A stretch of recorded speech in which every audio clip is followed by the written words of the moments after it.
It's a broad generalization, but from what you're saying, do students come in relying on AI and then they realize this is on them? They've got to step up and do the thinking themselves, or is it the other way around where they come in full of aspirations and they have a full course load and they are fully prepared to keep up and realize halfway through AI, maybe not even halfway through, partway through, AI is going to do this for me? What are you seeing? A little bit of both. I'm going to divide AI use into two categories. Okay, so the first category, I call it AI creep, because we don't even notice how it's intruding in our ability to think. It's just simplifying our process in terms of the communication in those cases. And then the other category is called cognitive offloading, which is where you're purposefully using AI to help alleviate some of that mental fatigue that you're experiencing by having to make many decisions or maybe just solve complicated problems.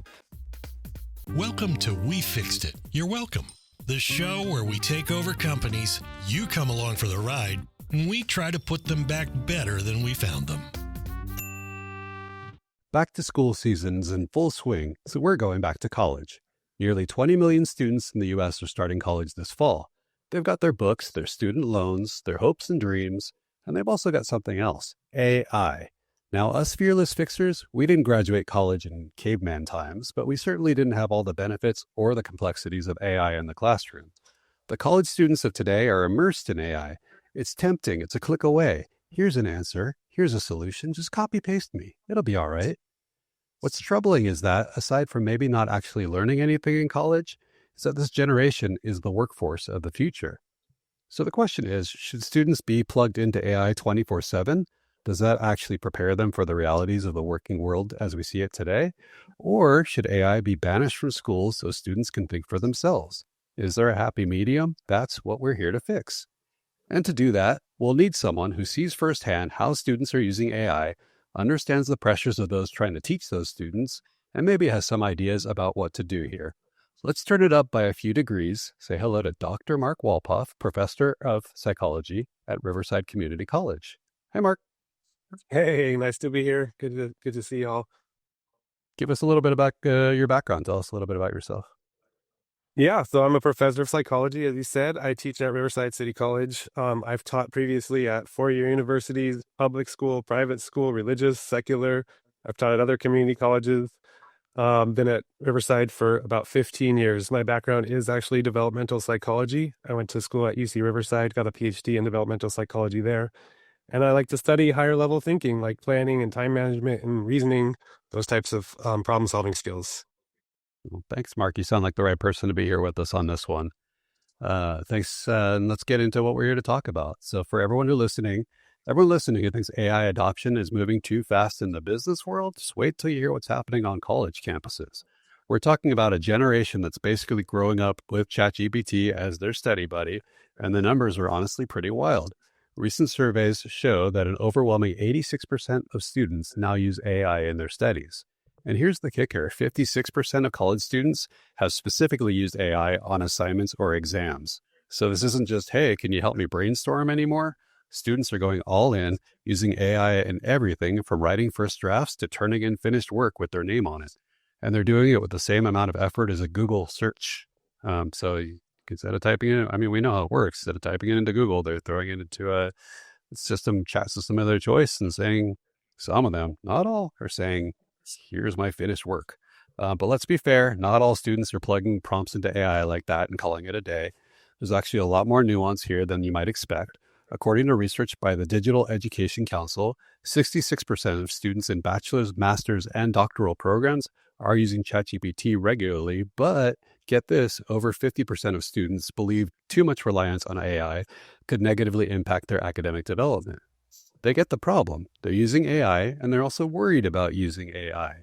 It's like they're having this real-time internal debate about whether they're getting smarter or just getting better at prompting an AI to do their thinking for them, which maybe is a good skill to have too, and one that should be taught at the college level. We don't know. But what's really going on? What are we seeing here? Start us off, Marc.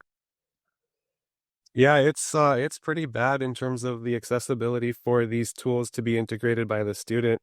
You made it sound like they even have to copy and paste. Sometimes they could even use screen readers now or just voice dictation. They could be in a meeting or an interview or oral exam where let's say the questioner is asking them questions. The AI will actually produce suggestions on their screen in real time, so they don't even have to necessarily contemplate what they're even hearing. So it's not even a copy paste situation anymore. AI is moving so quickly that the tools are developing to the point where the students who are intent on using them will find ways to do that are undetectable. But as you mentioned, not everybody's doing that. And I think that's an important part of the process, is saying, this is a really important tool and we have this, it's not going to go away. And so how do we understand maybe how to use it, when it's appropriate, and then understand how it's circumventing our opportunity to learn how to think during the training process. And to me, going to college is about learning how to think, not just what to think. And students are missing out on that opportunity if they're using particularly artificial intelligence to circumvent that thinking process. Well, let me ask, it's a broad generalization, but from what you're seeing, do students come in relying on AI and then they realize this is on them, they've got to step up and do the thinking themselves? Or is it the other way around, where they come in full of aspirations and they have a full course load and they are fully prepared to keep up and realize halfway through AI, or maybe not even halfway through, partway through, AI is going to do this for me? What are you seeing? Yeah, a little bit of both. I'm gonna divide AI use into two categories. Okay, so I call it the first category I call it AI creep, which is where it's built into our technologies that we're accustomed to using. And so, for example, when you start to text somebody and it makes a suggestion for your next word or finishes that thought, or for example, if you I check my text on my Apple Watch and it gives me 5 choices of how to reply to a text. So I don't have to think about what should I say. I just think which one is the best response out of these choices.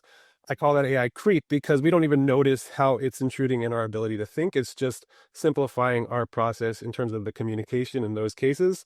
And then the other category is called cognitive offloading, which is where you're purposefully using AI to help alleviate some of that mental fatigue that you're experiencing by having to make many decisions, or maybe just solve complicated problems. And so that's where the students come in, usually with pretty good intentions of, I'm going to do this work and I'm going to nail it. And then life happens and things get busy. And now it's a choice. Should I finish my homework tonight or not? And if I have to finish my homework tonight, I might need a little bit of help. And at that point, it's one click away. And I don't envy them at all, knowing that all their solutions, or seemingly all their solutions, are literally one click away. But that's the challenge. And then they start doing this cognitive offloading, where then they're not really thinking about their way to solve the problem. They're thinking of, how do I use the tool to solve the problem? And so that's where we start to see the accumulation of the effect of the AI, where now they're just thinking about the tool use as opposed to the actual ability to develop the skills. I think, Mark, you've really kind of set the stage for us, because this is a really fascinating topic and it's really important for us to speak about it. From my seat, from a customer experience lens, I also don't see this only as an academic debate, meaning this is the things that are going on campuses right now and through schools, but as looming reality for every business that hires students or hires this generation. And I love what you say, Mark. It's not all doom and gloom. There's a lot of potential here, but it's like harvesting and honing in on that potential. So the way I kind of see it is, we're handing this generation a power tool to be specific. And the question isn't if they should use it, but it's how they should use it. So like, if you use the analogy of a power tool, and you put it in the hands of a trained carpenter, they can build a masterpiece. But if you put it in the hands of someone who's never held a hammer, doesn't really know what it is, it's dangerous and it can be destructive, and there can be consequences. So I think it's the job of educators like you, Mark, employers like all of us, to be those kind of trainers and guides to teach them that craft alongside with the tool. And I think you've brought up all the different reasons why, like today in the environment of academia, it's very difficult to kind of put your arms around it, because you're trying to teach them an actual subject, right? And then you have to think about all of these kinds of things. I personally have a daughter who's a senior in college right now. And one of the things that they're facing, and I would love to hear, Mark, your opinion on this, is the honor codes versus AI, right? So each of these kids sign up, and when they go into college, the honor code is kind of beat into their head, right? So this really ties directly into that kind of giant elephant in the lecture hall. Like, how do you address the honor code? I mean, they've got the clickers now for quizzes, and I know there was an incident at her college campus where people brought their roommates clickers so their roommates could sleep in, and they had a huge thing where they failed all those people that weren't actually at the class. So plagiarism detectors are there in different forms all the time, and they're like kind of like the digital police. But I kind of feel like it's a losing battle because it's almost like you're trying to put the genie back in the bottle, like it's not going to happen. And that conflict is really exhausting and trying on both the faculty who are trying to do a job by teaching this generation of students, and by the students who are feeling like they're failures because these tools are so readily available. And I loved what you said about AI creep, because you don't even realize it's there, right? And so I think it's about redefining this. And the old model was, no cheating, no plagiarism, use everything has to be an original idea. I think the new model has to be more about use your right judgment, use curation, use unique critical thinking. And how do we flip that script? And so how do we make it more transparent? How do we have faculty being very honest in their conversations? And I'm sure they are, with the students, instead of saying, don't use it, but here's how we'll use it in class. And let me show you why what you're doing right now is not getting you the results you want, how to use it as a personal audit as well, right? So again, trying to kind of push those critical thinking aspects of it, Mark, that you mentioned. But again, I just wonder how they're going to be able to kind of come together on this honor code that's been in institutions forever versus, this whole thing around plagiarism, around using AI. I mean, I kind of feel like, I don't want to date us, but, going back to like when, you got the trig calculator, and then they say you can't use the trig calculator on your final. It's like, what? Like, Yeah. what? Where in real life would you not have a calculator, right? Like if you were an accountant or doing any of these kinds of things. And so I kind of wonder if it's that we've kind of like, we're kind of in that space again, but this is a much more powerful, I shouldn't say it's a more powerful tool. It's a different tool. Yeah. It is.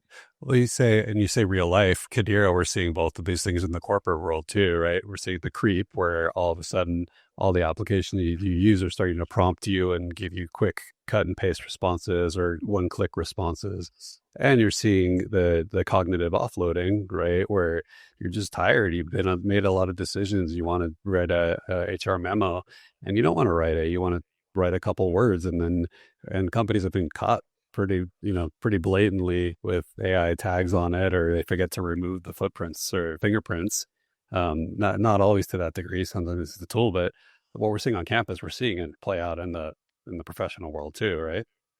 Absolutely. Absolutely. I mean, I think there's almost, this opportunity for corporations to play with, schools to help with some of that ethics training and coaching and education so that students are having to unlearn once they get on the job. Or even to your point, Aaron, like as professionals, we're already seeing some of that stuff happening, kind of that slap your hand things. But like, can you imagine a world where companies are like, we're going to take this shared responsibility and get involved with students sooner. So, just it kind of has my wheels spinning from like a social responsibility perspective that companies have, to kind of jump in and say, okay, look, from a school or education perspective, the role there is to really provide that foundation, right? To provide the foundation around critical thinking, communication, lifelong learning habits, even teaching those core principles. But then the company is there to provide that kind of real world application, right? So moving from theory to practice, right? We hear kind of that terminology a lot. And I think it will be really interesting to see the companies that have for the last several years focused their CSR in the technology space, how they are going to expand to tackle AI.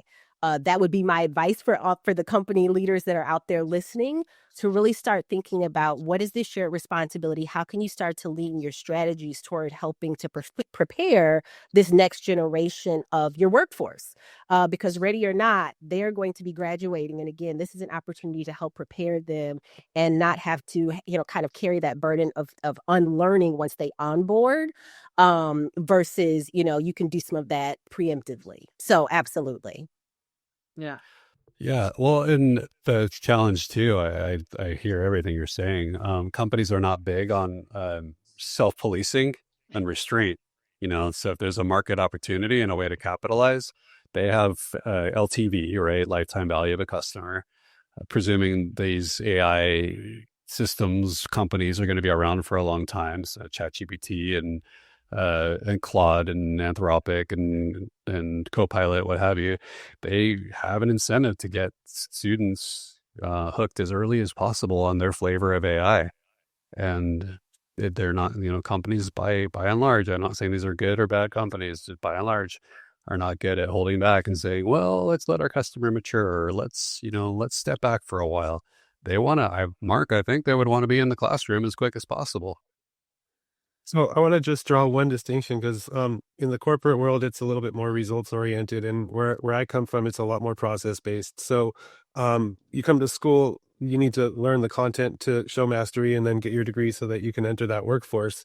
Um, I'm trying to teach the process of the critical thinking as well, as you guys were mentioning. The worker needs to use the tools in a way that they can demonstrate the critical thinking. But if they haven't develop that along the way, it's going to be a big challenge for them to do that on the job, and it's going to be a much steeper learning curve. I use the analogy of my class is kind of like a decathlon, where I'm going to create a whole bunch of events for you. And as the semester gets on, the events might get a little more challenging. And the last event might be, let's just call it a 10K, where you're going to have to run farther than you've ever run. But it's a community college. Just finish every event and you're going to be fine, right? You're going to show you've done everything I've asked you to do. And you start that 10K and you're 2 miles in, 3 miles in, it's getting harder and it's getting harder. Why would you call an Uber for the last 2, 3 miles, right? Like, we live in a world of Ubers. Yes, we don't want Ubers to go away. There's a time and a place. If I'm late to get to the airport, I'm calling an Uber. Absolutely. But doing a final exam or writing a final paper for college is not the time to say, I don't know how to finish my last 2 miles. I'm going to call an Uber. And so to me, it's a learning process. They're not publishing these papers. They're not trying to, get grants or anything like that. There is absolutely no outcome aside from their grade that they're going to get from showing that they demonstrated this process. And then they can move on, and then they can, show the mastery at the next level. Whereas once they get the job, they may care less about how they get the results. That Uber might work just fine some of the time, and they may not care. But if you don't know when's the right time to call the Uber, how are you going to make that decision when you're in the workforce? I love how you've been framing it in these real life types of scenarios where I think people can see. And I think that's the thing that I feel that college campuses need to do. I mean, I think, when a student comes onto campus, they have to go through some orientation type of courses, and most of them are digital online. And you have, they're alcohol awareness. There's, all these kinds of things, right? Um, I think it would be great for them to do a AI class, right? Like how to utilize this tool, how you can use it, and how, and have it be very curated for the student and the situation where, you've got somebody coming from a high school setting going into college is already, they're going to go crazy because it's the first taste of independence they've ever had. And especially in this generation with all the helicopter parents, they've never been away. They've had everything taken care of for them. So I think it would be an amazing opportunity for, the faculty to come together and say, this is how we would like our students to be able to utilize AI, and how we would like to incorporate that into their overall, journey as a student, their 4 years, 6 years, 2 years, however long it's going to take them. and kind of give them the building blocks to understand that we realize that this is important, but it's more important that you understand the best way to utilize it. So how to write the correct kind of prompts. If I'm asking you the themes of Macbeth, that's the assignment. Don't just type that in, right? You need to actually generate an essay that has, you know, pieces to it that we can critique. We can find the flaws. We can find your voice and tone that don't sound like you, right? Where it lacks depth, originality, et cetera, et cetera. How do you tie it and connect it to you as a student, right? And, if you could show the kids examples, I think that they would then be able to take that and run with it.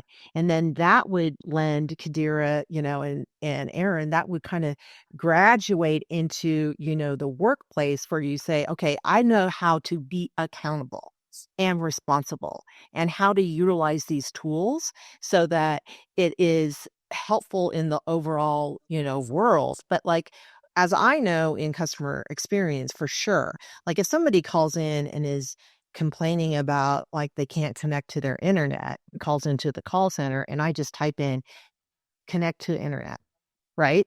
Like I'm going to get 3 things and I'm not listening for the tone of the customer, why they're mad, why, maybe they're tech savvy and it's more than just those 3 points, right? And now you've really pissed them off.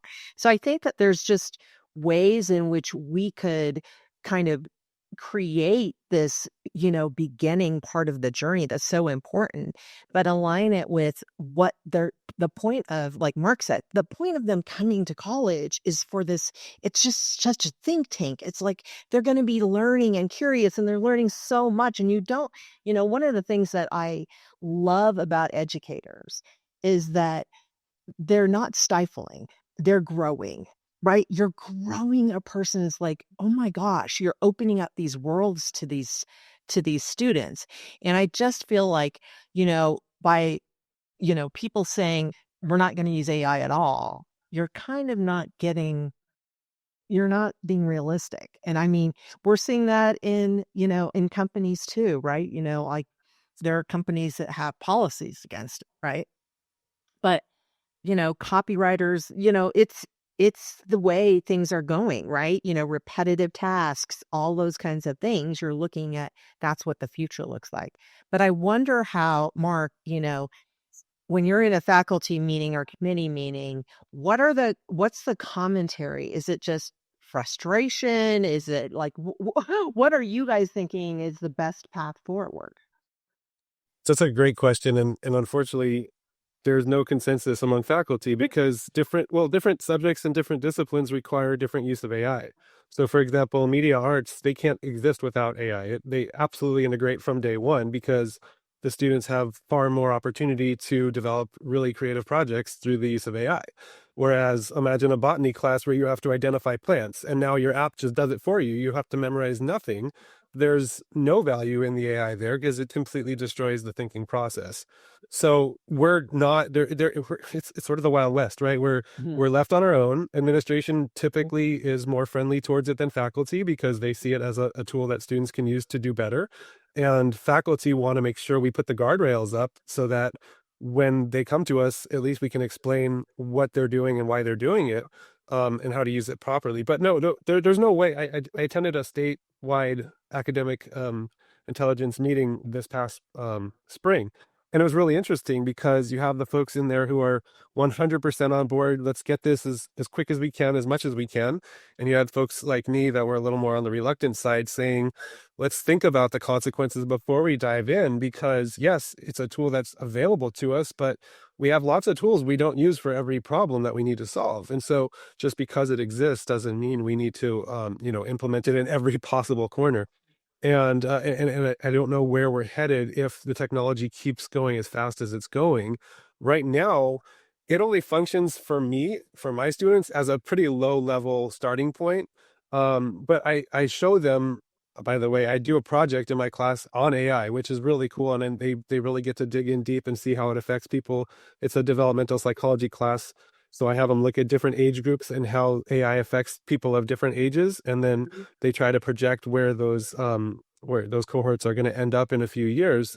And they really like that because they're like, this is the first time I had to stop and think about what's helping us and what's not helping us, because they have to look at their 9-year-old brother or, 30-year-old cousin or somebody who's different from them saying, wow, they can use this to help them. But most of the way they're using it is just to keep them entertained or busy or take them away from doing productive things. But in terms of implementing in the classroom, seeing their ability to know when it's the appropriate time to use it is really the most important thing that we can do. So I have them do that project so that they can say, okay, I understand why, let's say, copying and pasting exam questions doesn't help me, right? And just like in the workforce, if they are using AI to answer their questions, what value do they add above and beyond the fact that they click the button, which, by the way, in a few years, we won't even need a human to click the button will click itself probably.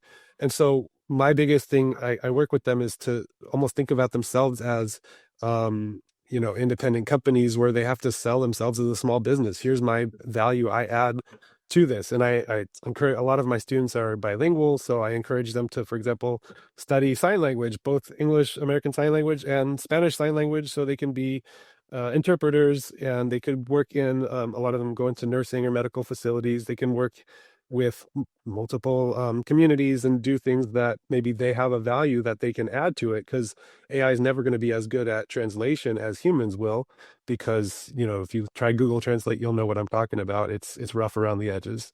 So knowing what value do they add, what makes them human? I really asked them that question. What makes you human?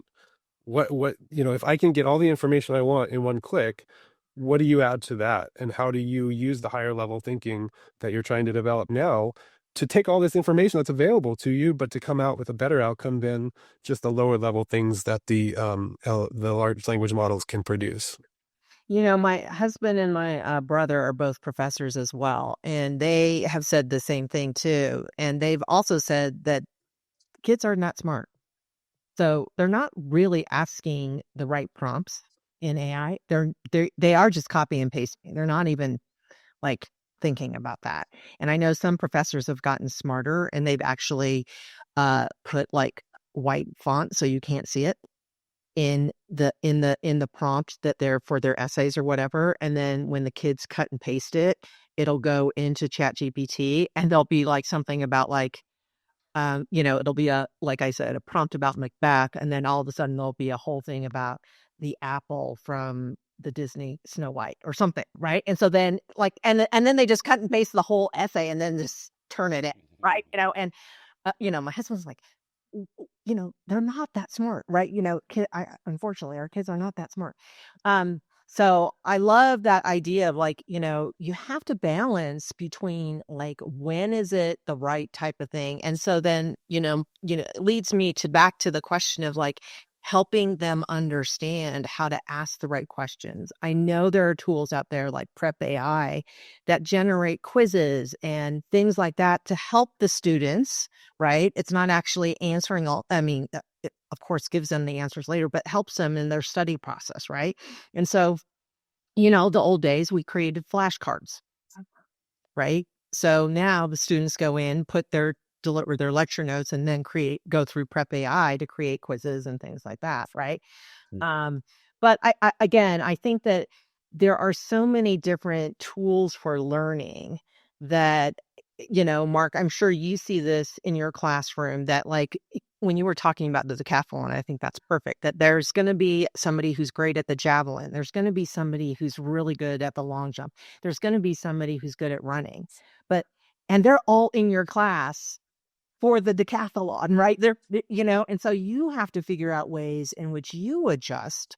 So just like that, that's the beauty of like having a powerful tool like AI, which can help a student who may be struggling and just a portion of it. But to replace their thinking, I think we're getting to a place where it's really from like a people and culture perspective, this is definitely a turning point for us, because this is not something that most of the professors who are teaching ever had to deal with, except for in a classroom setting from this side, not from the other side, right? Coming into it. Yeah. Well, Kadira, you remember college. Let's think it back to notes, right? So some professors would say, no notes ever in my class. And some professors, like when it came to exams, some would say one index card, front and back, and everyone would write as tiny as they possibly could. Some would say open book, open notes. So Yeah. we could do these preps and we could carry it over to the corporate world too. You can get trainings about how to navigate AI, and here are the policies, and you sign something, and then when someone says, well, I don't care about that, do what you want, and one professor to the next or one employer to the next, it becomes trickier to navigate. So does it just get tuned out at a certain point? Yeah, I mean, I'm just listening to the conversation, and I mean, I think there's some opportunity. The way I would describe it is there's opportunity where there's appetite. Because Mark, you make a really good point Mhm. that like different colleges, different groups, even within a university have different appetites, interests, to use AI. But I'm like, okay, I think companies again have this opportunity to kind of plant seeds and do some of that. Here's what's going to be important when you graduate. Here's what's going to be important when you get ready to practice. You're obviously practicing it at the university and college level, but like once you get a job from an AI perspective, here's really what we're looking for. Here's what's going to be important. Here's what the right thing on the right path looks like. And so I wonder if there's an opportunity, and Melissa, you had kind of teased this out as well, for companies to help with some of that kind of co-course creation, co-curriculum creation and development, participating on advisory boards to kind of help steer some of that in orientation. I think you made that point, which I think would be beautiful. Mark, even to your point, like there can't be this blanketed approach. But I think that there is opportunity, again, based on the type of field, based on the type of degree, based on the type of college, helping to kind of set the expectations and the understanding for the importance and relevance and appetite for AI, and college and companies helping really to develop those skill sets and expectations among students. Again, I can't stress enough having that earlier versus waiting until they graduate and then trying to kind of get them on board with what that needs to look like. But I think, Melissa, you made the point about, what this looks like from a college level, but I was kind of laughing to myself when I think about like there's going to be this requirement to like balance what this looks like in the workforce. And again, if we're not preparing students to balance kind of that human judgment with whether it's that, the fatigue and kind of just cutting and pasting into AI, that's happening in the workforce. It's not just our students that are doing this. Right. And so I think that we also need to be thinking about how are we going to, again, train them earlier, because that means that we're looking at kind of this culture shift from the college and academic world, but also to the corporate world as well. Right. And I think, there's a couple of things that needs to happen. I mean, we need really to, and I'm all about frameworks, but, is there a framework either, again, at the college level, at the corporate level, where we are really helping, our students that become employees to think about in being transparent when AI is used and interrogating all of those AI processes when AI is used? Because in some ways, in some companies, in some, I think in academic settings, AI is almost like this dirty word. Everybody's using it and doing it, but we don't want to talk about it. Let's be transparent about it. Let's interrogate when we're using it. Let's actually ask the question, and encourage our students and our employees to actually ask the questions of when you are noticing that AI was used. Okay, great. Why was it used? How was it used? Is there a better way? How do we apply some of that critical thinking to make the output even better? And then I think the other thing is like, look, again, we're going to be using AI, but like reward when we're seeing students kind of step up again, and that in turn is going to become our employees, step up and say, okay, I actually didn't just plug a prompt in, and it spit out this output, but I actually interrogated what came out from it. So I think, again, there's kind of this framework of creating, the best practices of how to use it. And again, we should be starting that earlier in college settings. I would even push high school settings, but then also rewarding when our students are actually kind of using that critical thinking that they are learning in college settings to go one step beyond just the outputs that are coming from the tools that, again, everybody's using. It's not a secret. And in some cases, folks are rewarded for using it. But again, we want to balance that with actually the human judgment and that critical thinking that everyone should be applying. Yeah, I love So what you're saying. And I think when you think about it in practicality, I don't know, Mark, if this makes sense, but like, using it not, as a punishment tool, right? Like, in college right now, like I mentioned, the honor code and plagiarism, there's a lot of punishment that's associated with it. So instead, potentially the professor or the teacher lecturer saying, okay, everyone, before you submit your first draft, we want to run it through the AI detection tool. And it's not to punish you, but it's to learn. It's a personal audit. So as it flags sections, we want you to go back in and ask yourself why. Does this section really sound like me? Does this even make sense? Did I integrate the, my answers and cite the right sources, right? Like, remember when we had to go to the library and you had to do footnotes and, all those things? Like, kids don't know what that means today, right? So like citing your sources, where they're from, and then use that to refine your own voice and ensure the integrity of your work is authentically yours. And so that's Kadira kind of getting to building that muscle so that can kind of transfer over further down the line. It teaches that critical self reflection too. The student becomes more of an active participant in evaluating their work, not just trying to evade the plagiarism system, right? We've all seen it where the teacher puts it up on the lecture hall and it's like 99%, and that student's like, oh my God, right? And it kind of demystifies that entire process. And it's not that the teacher's using it to be a snitch, it's that the teacher's using it to be a mirror to reflect the student's work, right? To say, hey, look, this doesn't feel like it's really you, right? You're a javelin thrower, so why'd you spend so much time talking about the race, right? Yeah. So again, I think that is the goal, is to create kind of this culture of accountability, and not policing. But I think that, again, the challenge is what Mark just said, which is the diversity of the campuses, the teachers, the subject matter. My daughter's an engineer, so it was very funny. One of her first classes, the professor froze everybody's finals and was like, "I think you guys were cheating." Mm-hmm. Wow. And it's a 250-person class for aerospace engineering. Everybody has to take it. They were freaking out over Christmas break because they were like, what the heck? And I'm like, what class was this? She's like, coding. Well, hopefully they all get the same answer. My gosh. You know what I mean? And she's like, we weren't cheating and we were all working with our TAs, and just like she asked us to. And so they were in their small groups, and she's like, Yeah. and so there's certain things though, like coding, you would hope that you would get, obviously you don't want them using it. You want them to be able to understand how to code, right? I'm not getting on a rocket ship if she doesn't know how to do that.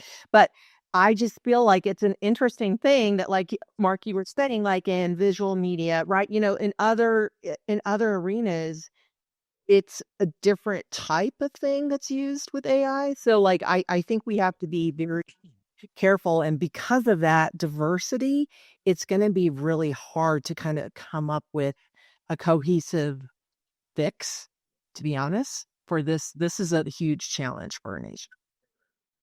yeah, and I've had students who tell me in other classes, they're told they need to use Grammarly because in this day and age, there's no excuse to have grammar mistakes. And then in my class, I say, I don't really care how poor your grammar is. I want to see your authentic writing.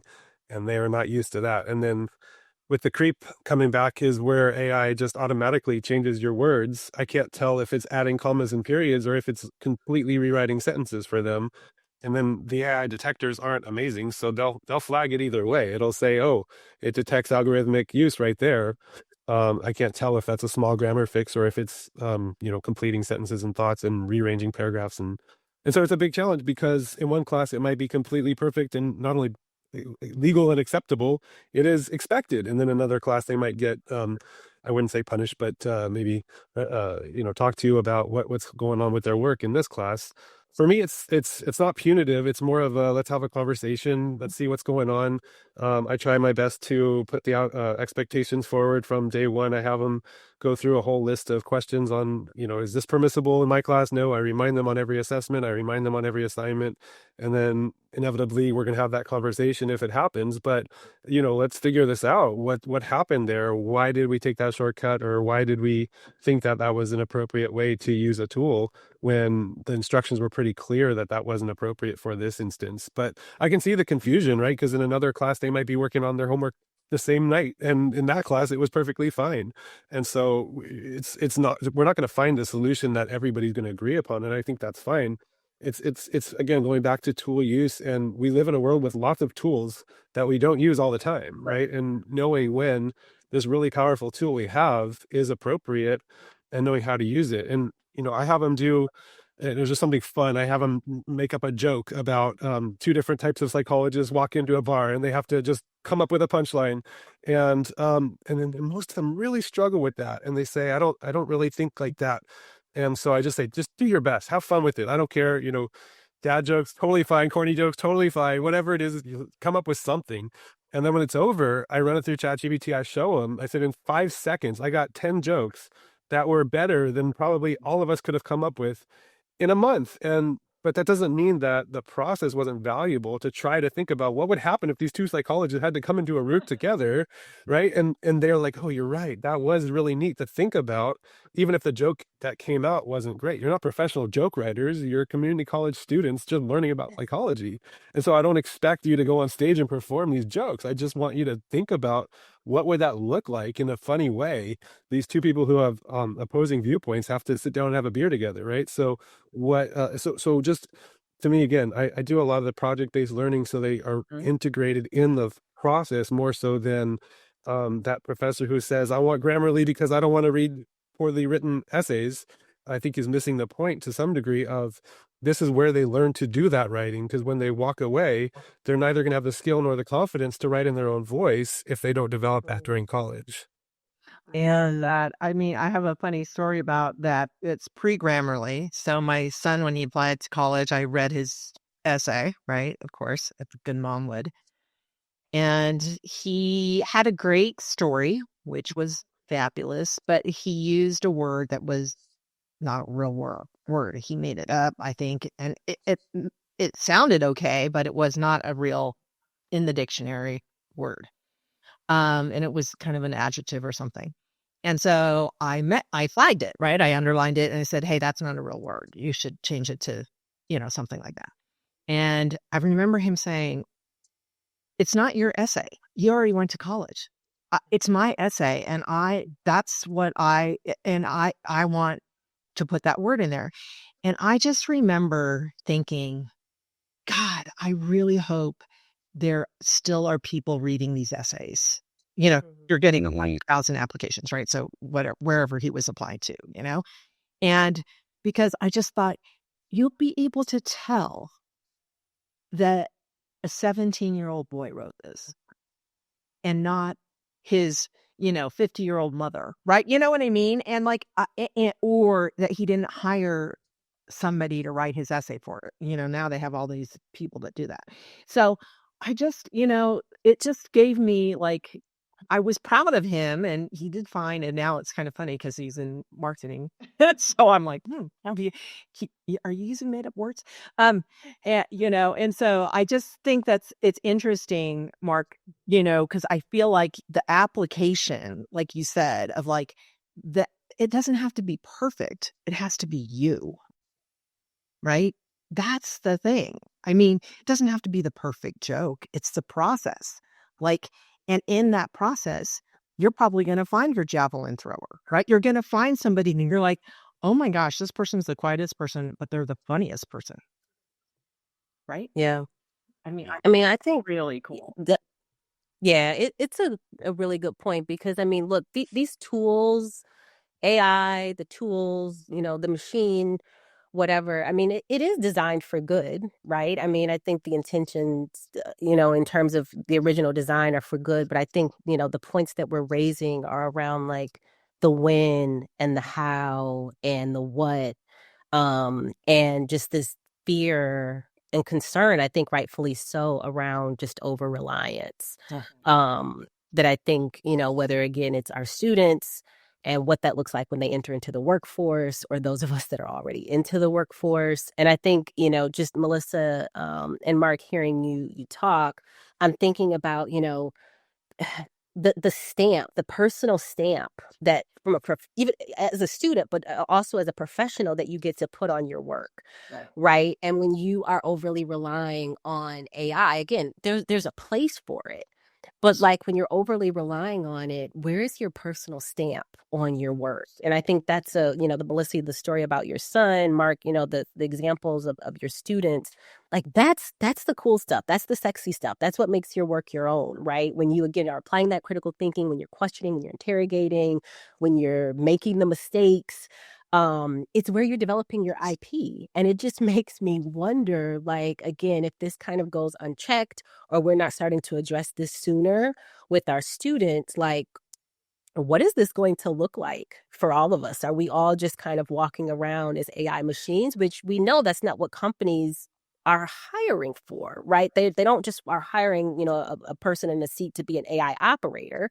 It's really, how are you going to leverage the tool to innovate, to be better, to, be faster, et cetera. So I think this is, it is a conversation to have. It is a topic to watch and listen in for, because I think among the myriad of things that we are faced with on the educational front, this will be one that is going to define this generation for sure, like how we handle it, how we respond to it. So Well, let's cap it on that, and let's fix the situation. So I'm gonna pull us back together with everything that I've been hearing. So if at the educational level, at every college across the country, let's just make it unilateral. If we set policies and help students navigate, maybe there's a pledge involved.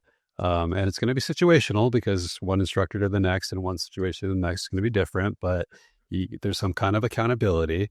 If there's infractions or blatant misuse of AI, approach it with where we're in a learning phase. So approach it with curiosity and not just discipline and punishment.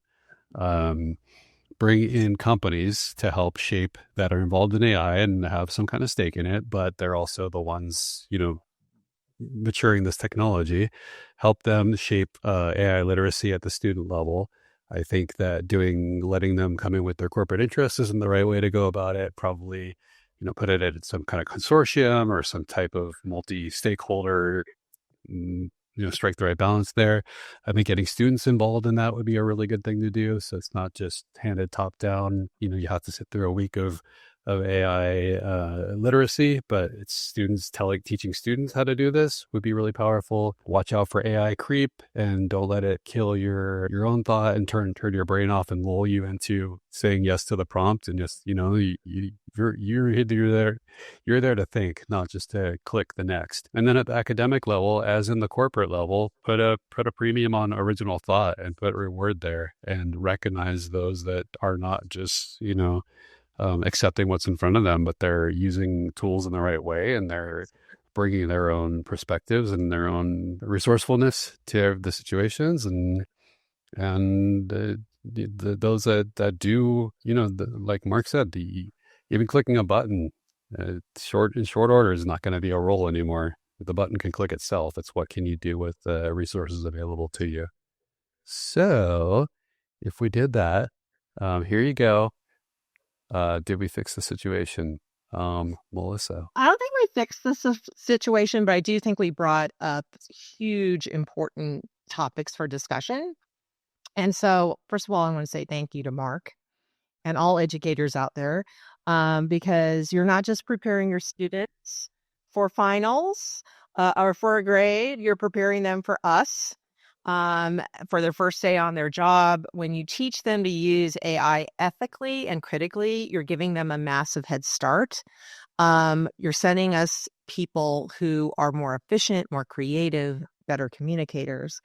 I think one of the things, Erin, that you brought up that is really important is to understand the diversity, not just in the tools and the students, but in the subjects and in the faculty, because I think Mark brought that to the forefront. And I think that's important, that it's not just about a policy that's kind of overarching for everybody, because I think it's going to be messy.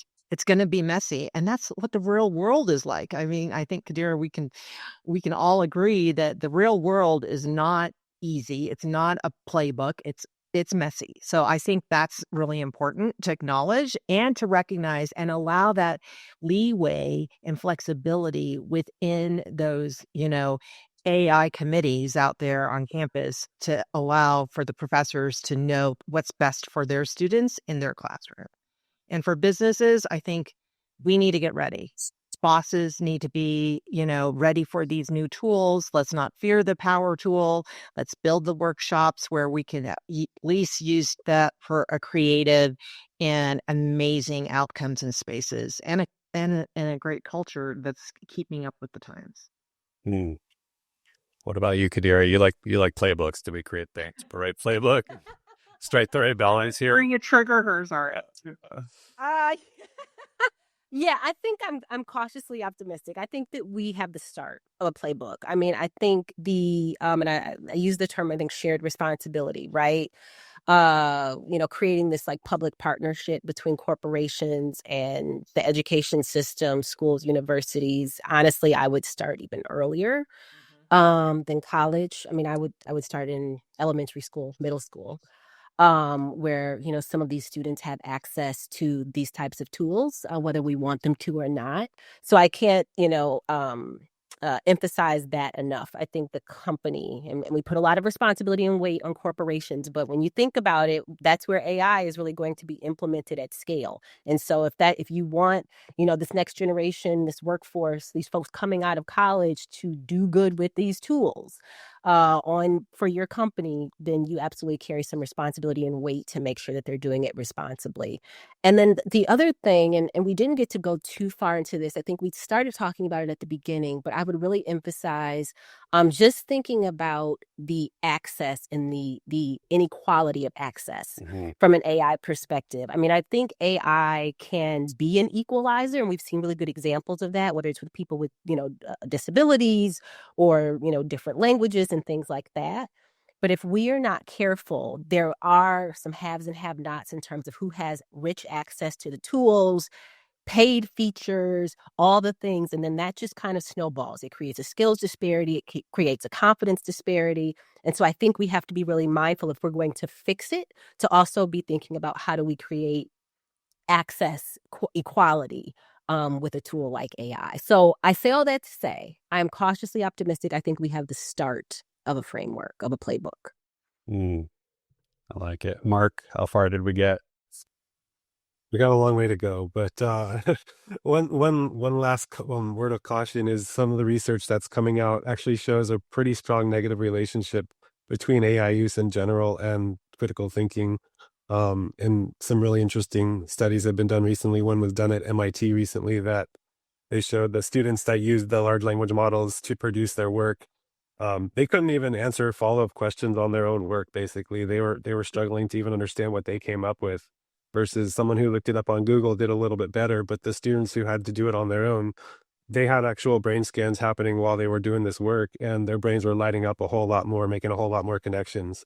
And then following up on those students, the ones who had to generate the ideas on their own, their brain continued to stay active even if they introduced a large language model later. And so particularly at the creativity and the problem solving levels, I would strongly encourage breaking away from just having that as your first go-to move. And as you both, all three of you mentioned, this is happening at younger levels. By the time they get to college, they're well trained from their peers, if not from the tools themselves, on how to use these tools. Maybe not in terms of the way I would use them, but the apps on their phones or just the screen grabs or things like that. So I would say, as it's come up in this conversation, you can't ignore it. You have to start from day one saying, this is part of our world that we live in. How are we going to deal with that? And it's okay. It's okay to say, let's pretend like it doesn't exist for the purposes of this class, if that's the expectation, because Like I said, if you're a track coach and you're teaching them how to run, you're not going to say, let's just not run today and take Ubers. It's just not going to happen. So it's okay to be a writing instructor to say, we're going to write today and not use a large language model to do our writing for us. And I don't want people to feel like they're doing their students a disservice by taking away a tool just because it exists.